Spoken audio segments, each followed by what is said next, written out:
Nuestra primera conferencia del día de hoy está a cargo de alguien a quien aprecio mucho.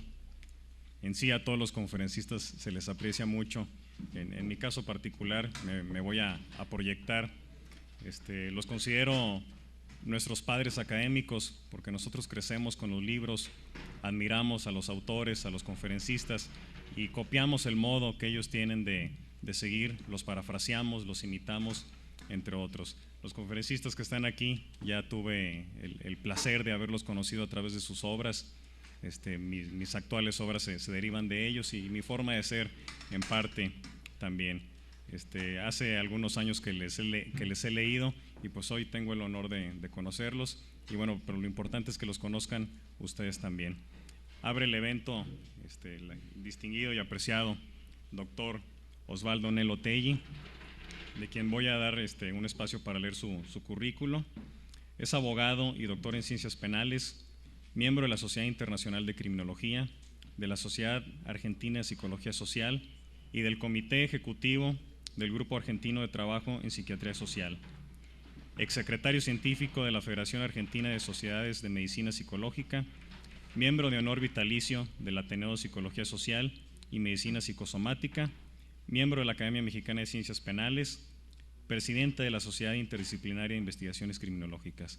Entre sus múltiples obras, artículos, se encuentra Criminalidad, Tratado de Criminología y Reflexología Criminal, también Delitos Sexuales, La Conducta Criminal, entre otros. Es profesor en diversos países y director fundador del estudio Telli, especializado en criminología experimental. Les pido un fuerte aplauso para el doctor Osvaldo Telli.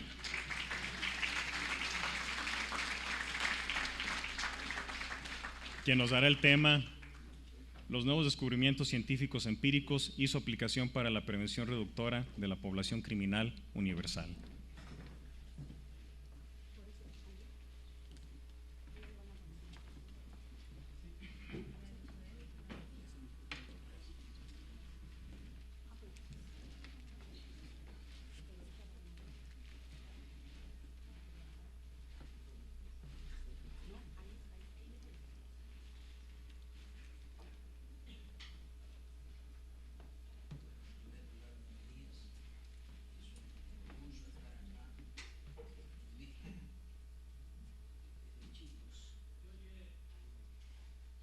¿No se oye? Desde chicos en Buenos Aires hemos conocido el sentimiento, la pasión, la música, el arte, todo cuanto nos debe enorgullecer a los mexicanos, porque han llegado a todo el mundo, ¿no? Con sus películas, con sus canciones, con su ciencia, y por eso mis respetos.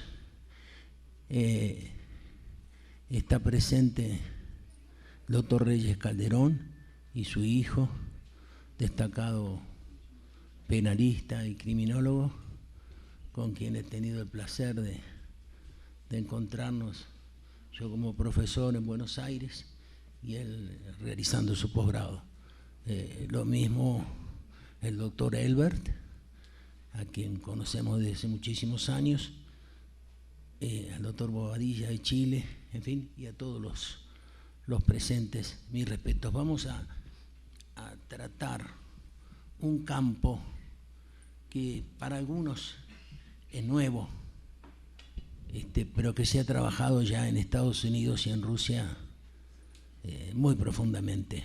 Es algo que es casi indiscutido y es lo que se aplica. Estados Unidos ha bajado la delincuencia en estos últimos años, tenía unos 3.500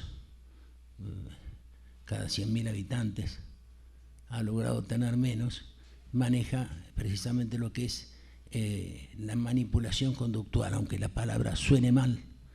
Nosotros hablamos porque hemos aprendido, porque nuestro sistema nervioso recoge lo que el medio ambiente le enseña. Por eso ya Aristóteles, Platón, Santo Tomás, todos los sabios no se equivocaron, la ciencia confirmó la mayor parte de lo que ellos decían. El organismo, la psique, la cultura, es una tablilla vacía, un white paper, y es la cultura lo que los hace. la cultura de los mayas, de los aztecas, en fin, la cultura que enorgullece a este país y a muchos países de Latinoamérica, más allá de que a lo mejor su tecnología no sea superior a la de algunos países europeos, pero sí su conocimiento humanístico. El objeto o propósito del presente relato o conferencia, aclaro que lo que voy a plantear es simplemente una posición, pero es una posición absolutamente científica, experimental, empíricamente comprobado. Cualquiera sabe cómo se educa y por qué ocurren las guerras, la guerrilla, los hechos sangrientos. Y una cosa es estudiarlos en un solo nivel de observación, porque los fenómenos, cuando ocurren, al que los observa, se le presentan según su propio nivel de observación, o sea, psicológico, sociológico, pero cuando se articulan todos los niveles, se puede conocer por qué ocurren los hechos criminales y por qué los países o se encuentran en una época de esplendor o en una época de desgracia. Y quiero aclarar que esto ha ocurrido en toda la historia. Y ya Séneca, si yo luego vamos a leer rápidamente lo que decía, es hoy, estaría diciendo hace 2000 y pico de años, 2200 años aproximadamente, lo mismo que hoy se diría. Y los hechos ocurrieron en Roma, como en Grecia, como en todas partes y en todas las civilizaciones. No hay un país racialmente superior, sino culturalmente superior. Es la cultura y las tradiciones, fundamentalmente la cultura, lo que se enseña, lo que se aprende, lo que hace que el hombre actúe y forme sus tendencias, sus hábitos, sus costumbres, sean virtuosas o viciosas. El objeto o propósito entonces del presente relato o conferencia es señalar y acreditar cómo los nuevos descubrimientos científicos empíricos que empezaron en 1904 aproximadamente con la neurofisiología pavloviana, que descubre de qué manera el cerebro recibe la información del exterior, la almacena, la analiza y luego programa su conducta. Finalmente, con eso forma sus impulsos. Un chico cuando nace no tiene impulsos de meta, más que los que filogenéticamente, es decir, la especie le ha dado. Tomar la leche de la madre, llorar para que lo alimenten, etc. Algo elemental, pero que no son conductas de meta. Todas las conductas de meta, y entre las conductas de meta está el delito, todas son aprendidas. Y la mayor delincuencia es porque hay algo que está fallando en la cultura de ese país. Lo mismo, el mayor esplendor. Entonces decía que los nuevos descubrimientos científicos empíricos acerca de la génesis, o sea, del origen de la conducta humana, sea la social o sea la delictiva, en todas las comunidades, en todos los tiempos, permiten establecer la razón o los motivos de la existencia o disminución de los índices porcentuales de criminalidad. Es decir, el conocimiento de los descubrimientos científicos.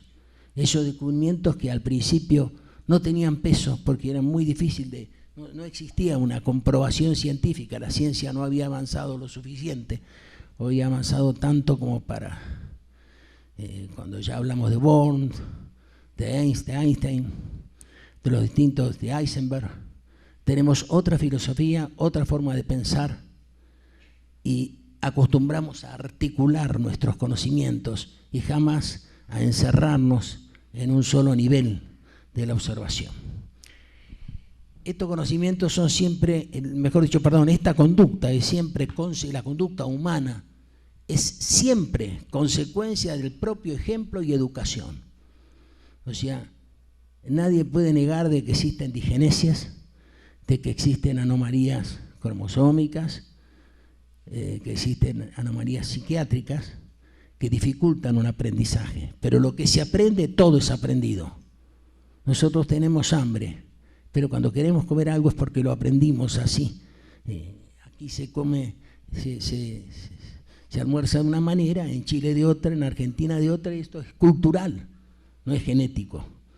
Ahora, todo lo que culturalmente recibe el hombre, lo genetiza, es decir, lo convierte en impulso. Entra al organismo como si fuera una disposición filogenética, una disposición de la especie, y sustituye a los impulsos básicos, se llaman impulsos adquiridos. O sea, el crimen es un impulso que se adquiere por una falta de formación, de educación y de ejemplo. Cuando hoy abrimos los diarios y vemos que los gobernantes delinquen, no digo en todos los países, pero en muchos países sabemos que los gobernantes no son un ejemplo de decencia, muchas veces son de corrupción.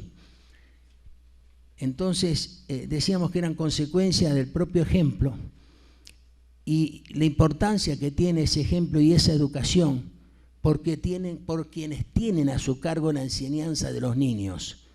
Quiero aclarar que no es posible enseñar a alguien una vez que ya ha aprendido o que no ha aprendido. Se ha demostrado absolutamente de manera empírica, totalmente indiscutible, que una persona, si se la abandona entre lobeznos o entre distintos tipos de animales, los que han quedado solos en la selva, no han podido ni siquiera articular palabras, ni caminar, solo gatean y mueren muy jóvenes, muy temprano, sin poder desenvolver lo que está pautado filogenéticamente. Es decir, nosotros tenemos pautado filogenéticamente lo que podemos hacer, pero ¿qué es lo que vamos a hacer?